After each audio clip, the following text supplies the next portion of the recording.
on the dotted line. Thanks for the die for your freedom ring and patriotic voices sing. Red, white, blue, never give up. You represent America. Hoping and praying for a brighter day. I listen to my heart and I obey. How can I see it any other way? I'm looking at life with my own eyes.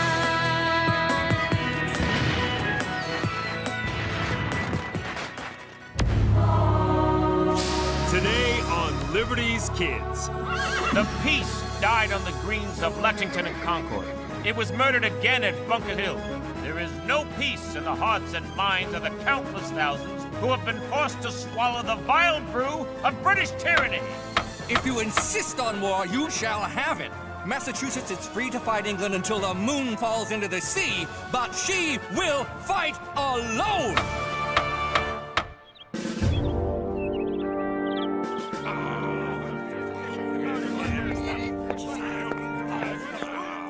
May, 1775. Dearest Mother, Dr. Franklin continues to dazzle me. In these troubled times, when so many people are nervous, or angry, or frightened, Dr. Franklin's resolve is reassuring. Good morning. Gather round. We have a busy week ahead of us, and I have a special mission for each of you. The delegates are arriving for the Second Continental Congress. Great! The Gazette will cover Congress from gavel to gavel. I won't miss a thing. Perhaps not, but you missed everything else. Not yet, James. Henri, the delegates will need fresh water. Keep the buckets filled. I've been thinking, Dr. Franklin, how about a story on our own delegate, Mr. Dickinson? Hold your horses, James. Sarah, I want you and Moses to greet Colonel George Washington when he arrives from Virginia. Assist him in whatever he may need. This Colonel Washington must be important? During the French and Indian War, he saved many lives. I expect big things from him in Congress. I'll get my shawl. That leaves me. What do you have in mind, sir? Maybe I could talk to this Colonel Washington? No, James. No journalists will be allowed in the hall. No journalists, but... The delegates are here to deal with life and death matters. They'll need to voice their opinions freely, privately. Then what in the world am I supposed to do?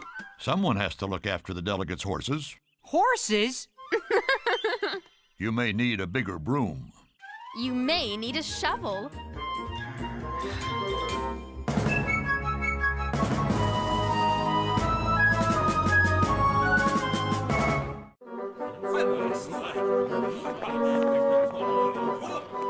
I can't believe my luck. The biggest story in the world is right here in Philadelphia, and I'm stuck babysitting a bunch of dumb horses. Look, that's John Adams. John Adams? I thought his name was Sam Adams. That's his cousin. John Adams is the smartest lawyer in New England. Let's find out what he's up to. A leader is what we need. What about this? I'm sure Mr. Adams and the others are thirsty after their long journeys. Now get going. Hey! I'm going to nominate Colonel Washington. He's the perfect man to head the new Continental Army. Why not your own Mr. Hancock? I know he has designs on the top job. Impossible. Washington is the only hero we have. The only man the whole country will support. Will New England accept a Virginian? A Southern man is exactly what we need. Otherwise, the Revolution will remain New England's war. Excusez-moi. Excuse me. Ben, who is this? A French small fry. Henri, go! Go! Pardon. Sorry. Hold your horses, lad. James is supposed to hold the horses. I'm the water boy. Come on, Henri. I have to find out what's happening. That bell means Congress is about to start. Oh, but Ben Franklin said no journalists. Am I to understand that you're a journalist, young sir? James Hiller, Pennsylvania Gazette. It's a pleasure to meet a fellow newspaper man. You're a newspaper man, too? Paul Wentworth's the name. I understand your little friend here has a ticket into the hall. Ticket? I've got a bucket into the hall. 2 of them. And I've got a pocket full of coins for every scrap of news you bring out with your empty buckets. Coins? I'm all ears. Wait a second. Dr. Franklin said we can't print anything until after Congress is over. And Dr. Franklin is right. We wouldn't want to do anything to hurt the cause. Exactly. However, James, someday it will be up to newspaper men like us to tell the people what went on. And we can't do that without facts, can we? No, we can't. Facts are everything. If you want to make it in this business, you have to go where the action is. Are you game, James? How many coins are we talking about? Quiet, Henri. This is between a couple of newspaper men. Isn't that right, Paul?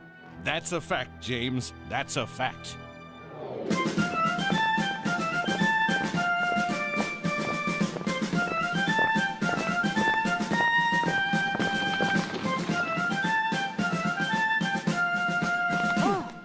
Pardon me. I'm a stranger to your fair city. Is this where Colonel Washington is staying?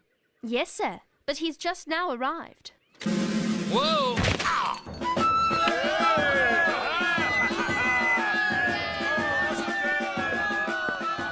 Such poor workmanship on this coach. It's an outrage. Allow me to be of service, Colonel. My name is Moses. Who's your master, Moses? I'm a freed man, sir, in the employ of Dr. Benjamin Franklin. I'll have your coach fixed good as new. Apparently our English cousins have contempt for us. They've turned the colonies into a dumping ground for all the shoddy goods they themselves would not have. Moses will fix it, sir. He's very talented. And who are you, young lady? Sarah Phillips, my lordship. That isn't necessary, Miss Phillips. I'm not a lord. I'm just a citizen like anyone else. I beg your pardon, your lord. Colonel Washington. Dr. Franklin has sent us to assist you. Excellent. I look forward to seeing the good doctor again. Moses, the future is in the hands of men such as yourself. Homegrown craftsmen. The job is yours. It will be an honor, sir. The honor is mine.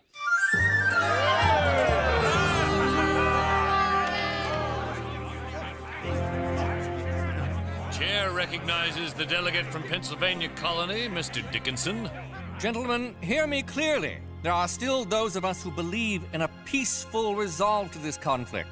We are brothers, England and America. Surely there is another course short of all-out war? The peace died on the greens of Lexington and Concord. It was murdered again at Bunker Hill.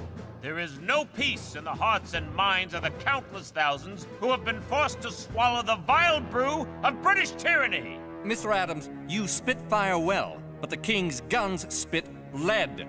You will lead us down the path to ruin. And you, sir, will lead us down the path to slavery. We can't win a war with England! If you insist on war, you shall have it. But it will be New England's war, Mr. Adams. Massachusetts is free to fight England until the moon falls into the sea, but she will fight alone!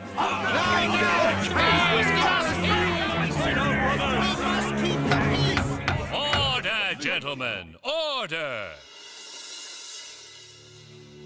The chair recognizes the distinguished gentleman from Philadelphia, Dr. Benjamin Franklin. Friends, I remind you that we lack not in great talkers, but great doers. I find myself in agreement with Mr. Adams. War is upon us, like it or not. Our great comfort is that we honestly and faithfully did everything in our power to prevent it.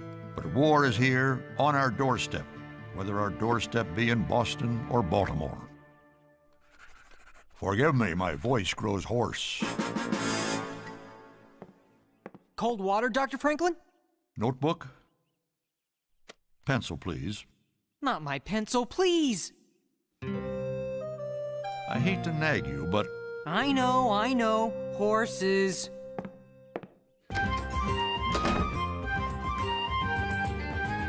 Ah, Mr. Hiller, what have you learned? I learned that when Ben Franklin says no journalists, he means no journalists. He took my notebook and my pencil. Gangway coming through! What's the hurry, young man? Ah! Sam Adams just kicked the bucket. Sam Adams is dead? Hey! No, he kicked my bucket, spilled water everywhere. Oh, what a mess. I can't believe this. I'm stuck out here while the story of the century is in there. It is a conundrum, isn't it? Conundrum? A problem. Forgive me, you're new to the newspaper game, but don't feel bad. Someday, when you are a real newspaper man, you'll know big words like conundrum. I am too a real newspaper man. Indeed. But do you have the fire in the belly to do whatever it takes to get the story? My belly's on fire. You tell me what facts you want, Mr. Wentworth, and I'll get them. Good. Excellent. Let's start with what they're up to in there. Is Congress going to raise an army? Who will lead the army? The facts, James. We must have the facts. I'm on it. Who, what, why, where, when, and how. Have you got a pencil? Much obliged.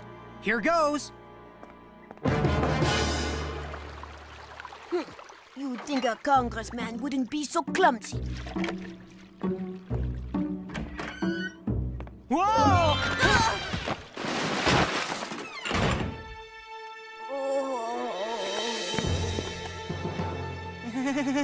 Fact 1.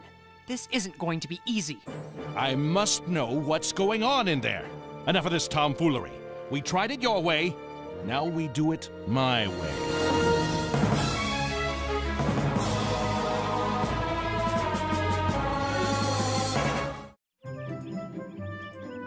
It certainly is an exciting time to be in Philadelphia. The city is alive with interesting new people. Exciting and dangerous. Mixed among the delegates to the Second Continental Congress are spies. We all have to watch our tongues. Drill, please. Drill, coming right up.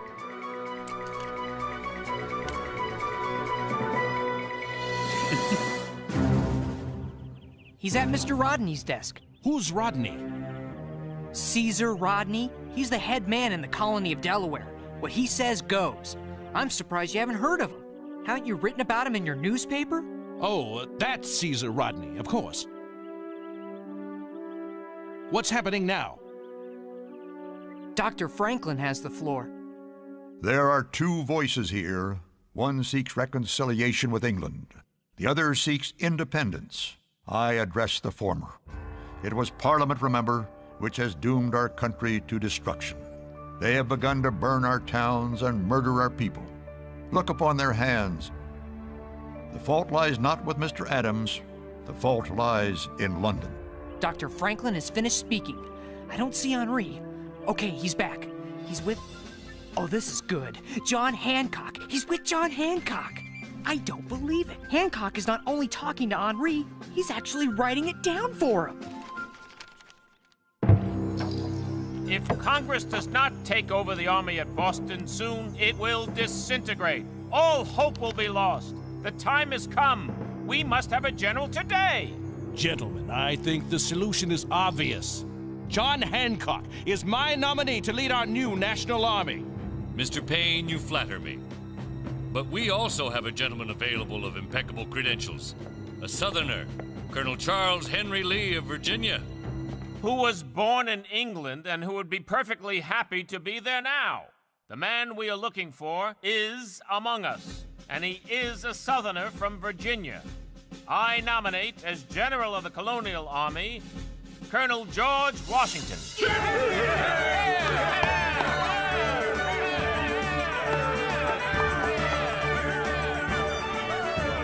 I lost Henri. He's so little. He vanished when Colonel Washington stood up to speak. Colonel Washington is speaking? There he is. Look at him go. He must have big news.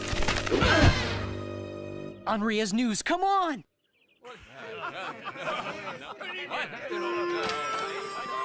Henri? Henri!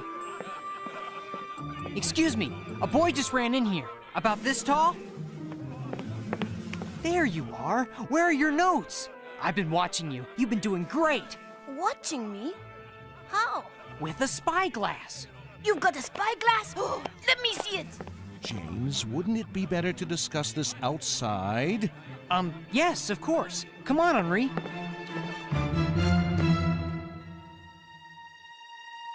Hurry up! Stop it! That tickles! If you got everything down on paper, I'll be tickled. What does it say? Is that French? I get coins for this, right? Of course, I'm a man of my word. Okay, voila. Here's what I found out. John Adams wants poultry, pulled poultry. What? Oh, you know, not poultry cut in slices, but pulled from the bone. Sam Adams wants beef, unless it's too well done. Then he wants mutton.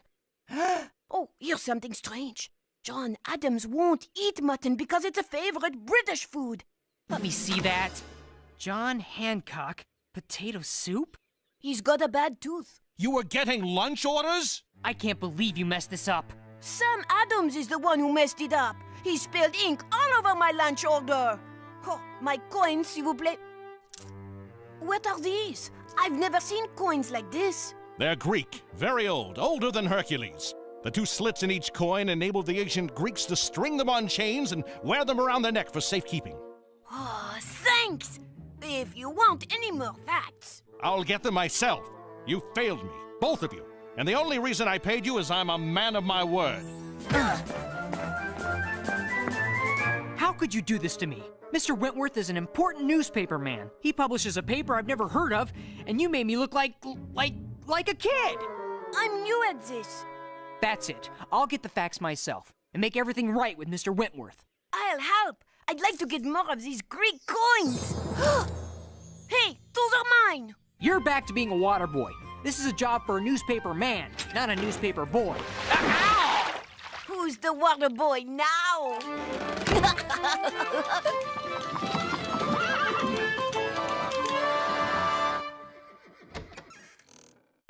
James, what are you doing here? Nothing. This whole day has been a big waste. What are you doing here? Delivering Colonel Washington's coach? Where is Henri?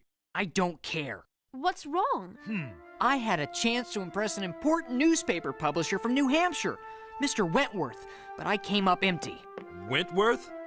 I don't know any Wentworth who publishes a paper in New Hampshire. Well, he is who he says he is. He even paid us. He's a man of his word. See for yourself. Those aren't coins, silly. They're buttons. Buttons? I've sewed buttons like those on my father's uniforms.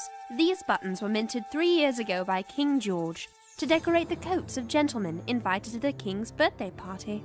Are you sure? Of course I'm sure. Whoever your Mr. Wentworth is, he must be a close friend of King George. I have an idea. Quick, a pencil. My presence here will stifle free discussion. Since my appointment is the issue at hand, I will retire to allow you to speak your minds. Good evening.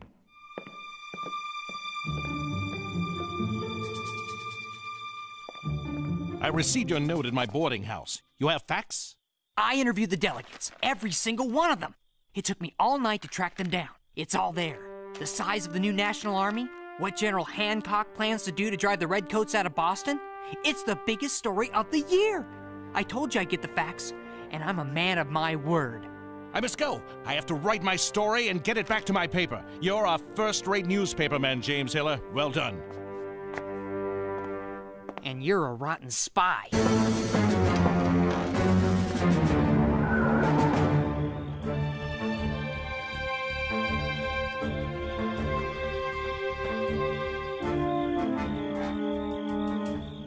If my guess is right, Mr. Wentworth is reporting to someone. The question is, who? Look, a boat. 8 men could fit in this. We need to be careful. Redcoats! I want to get closer. I'll go with you.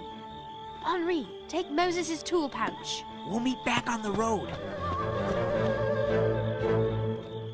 Hancock will be the general of the colonial army. John Hancock. The rumor is it's Washington. The rumor is wrong. They put the Washington story out to mislead us. Hancock will lead the rebel army, and his plans call for a march on Rhode Island. You trust your source? A gullible child. He spilled the beans. A stupid boy, typical colonial. Grand ideas, no schooling, easily duped. Excellent. Let's move out.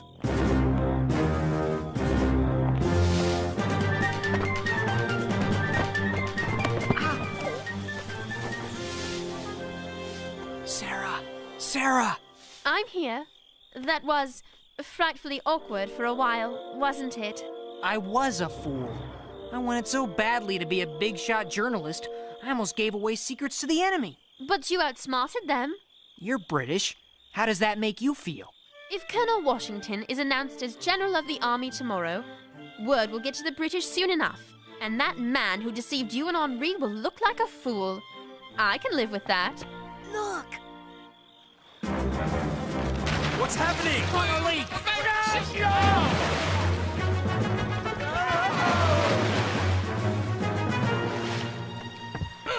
I'm wearing silk garments! My suit will be ruined! Henri! Great job!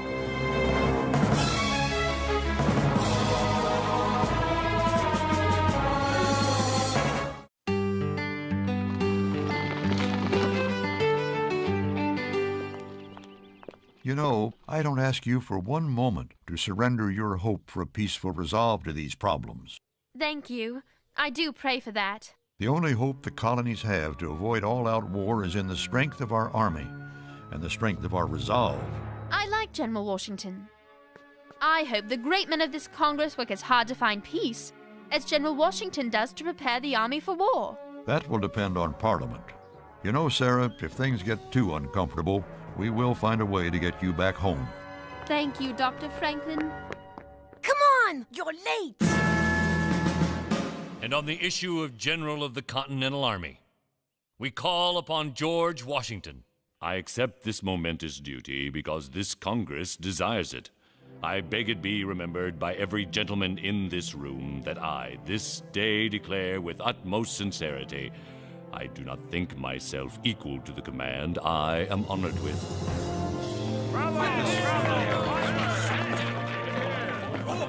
Dear Mother, this is the first time I have felt that I am, in fact, living events which will be remembered by other generations. I remain with a confused heart. I pray for peace, but fear we are heading towards war.